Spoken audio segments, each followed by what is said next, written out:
république ñun yàllaa ñu dimbali yaa wax dama ne la lii bu continuer woon laa wax lan la ñuy wax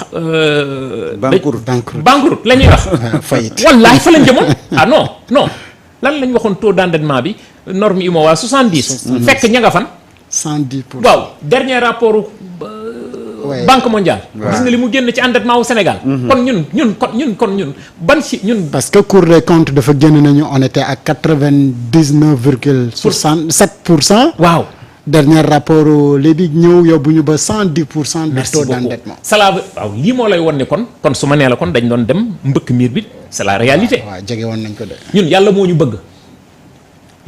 bëgg nous avons tout le potentiel pour réussir un pays mais dafa ñu amoon ay nit yoo xamante ils avaient pas le courage politique bu français bi toogee intérêt France moom moo leen gënal suñu intérêt mais Samba lan moo nekkoon réellement le problème ba. loolu di am waaw loolu di am. loolu la alors que des sénégalais yu nga xamante ni bon tey ñoom ñoo fa nekkoon. mais ko war a gérer mais loolu la ñuy wax complexé moo tax man c'est un honneur en moi d'être parmi cette génération décomplexée man damay bëgg. mais comment vous avez réussi à renverser la tendance ak li ngeen fi fekk yëpp. waaw parce que jeunes yi surtout. ñoom ñoo dem ba gëm seen bopp xam ni voilà la génération d'idées voilà la génération de rupture. voilà la génération décomplexée xanaa xam man gëm maay 54% dès les premiers tours. weesu na ko dañoo sàcc ba xamatuñu fu ñu ñëw ñu yemale ko ci 54% mais ëpp na ko man loolu laa gëm man. moo tax gis nga ñi fi nekk nii di lappi nii ci cadre politique di wax nii xam nga opposition moom mënoo taxaw tey ji tey fi ma toog di wax ak yow nii ak bépp sénégalais bu ñuy seetaan ak sénégalais bu ñuy seetaan na wax tey jii ci opposition bi ñi fi nekk kan mooy di incarner tey vraie opposition ci réewu Sénégal gi. jàmm njëriñ. kan moo koy incarner. donc koo amul. amul opposition. ana kan la. jàmm njëriñ. kan mooy jàmm njëriñ. Amadou Ba.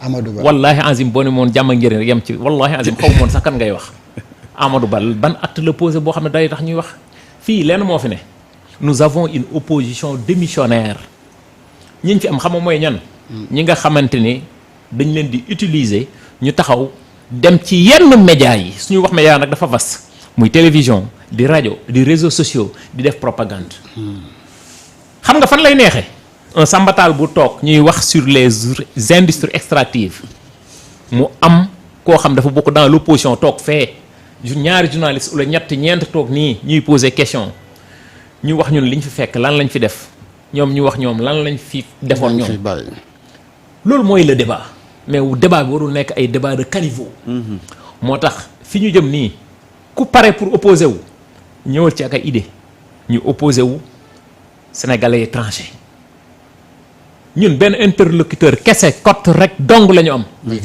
le peuple sénégalais.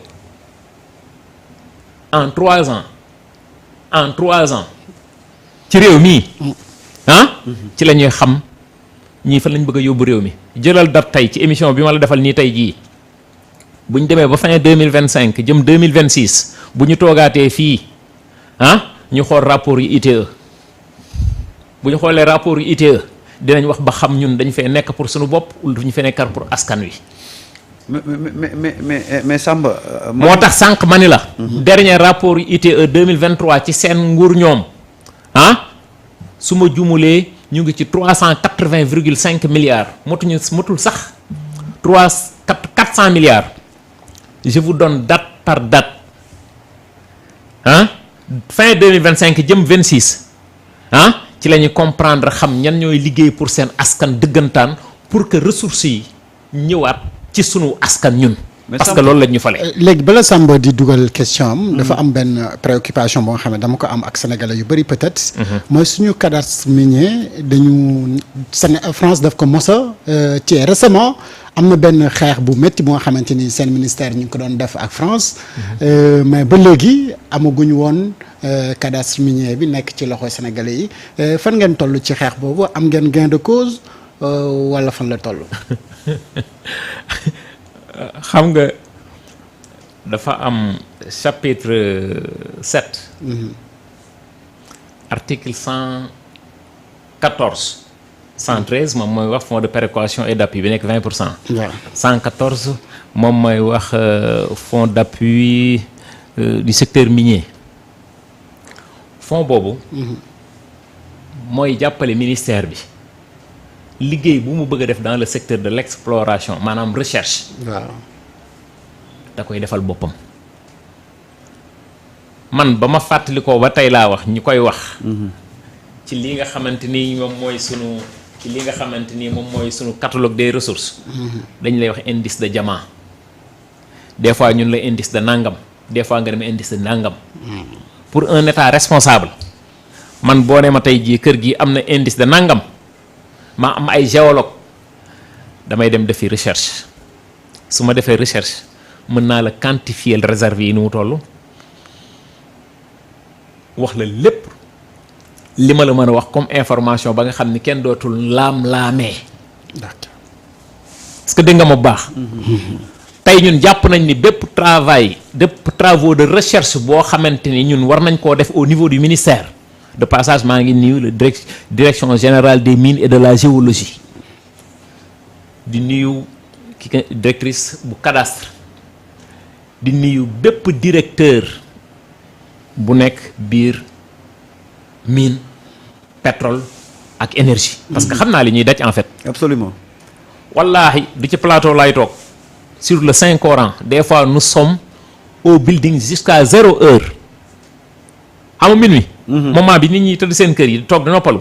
nous des fois ñun ñu ngi au building ñun ba 22h 23h di liggéey uniquement. pour l'intérêt supérieur de la nation. parce que ñun xam nañu li ñuy xaar.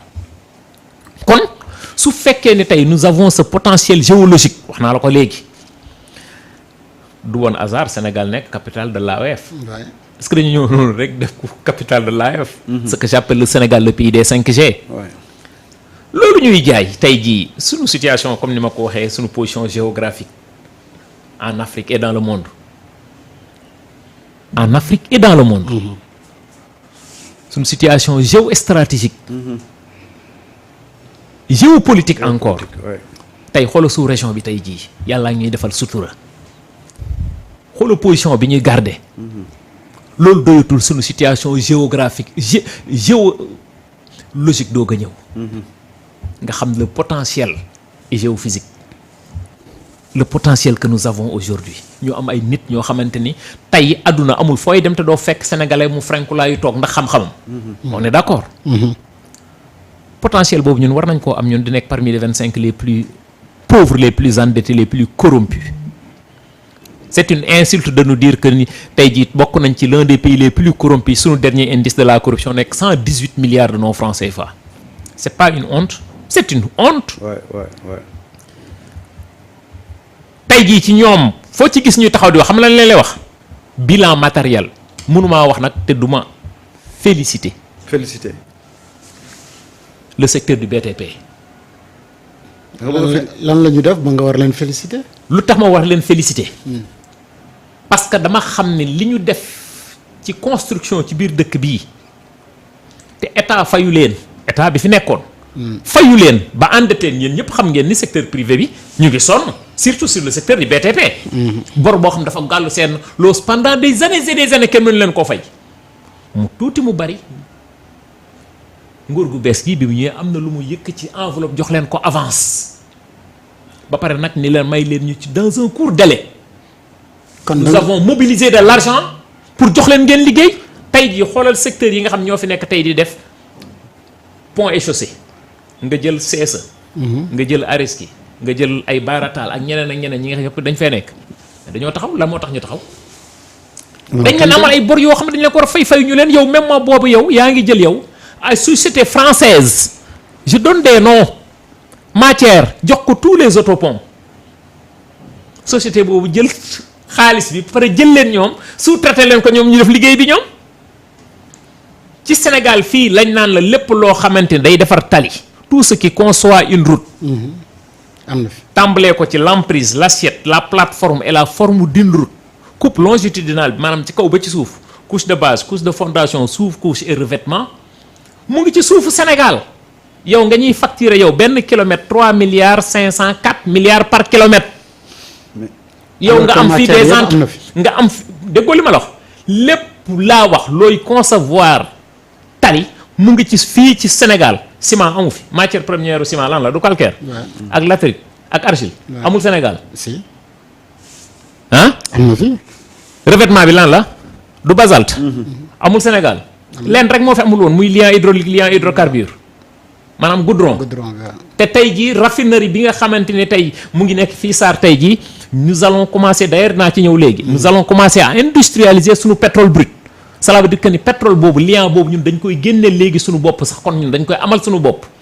lan moo tax ñun ñu war ñu facturer ñun benn kilomètre 3 milliards 500 3 milliards 700 ba 4 milliards par benn kilomètre. toujours j'ai l'habitude de donner l'autoroute Ila Touba c'est un projet de 416 milliards. oui.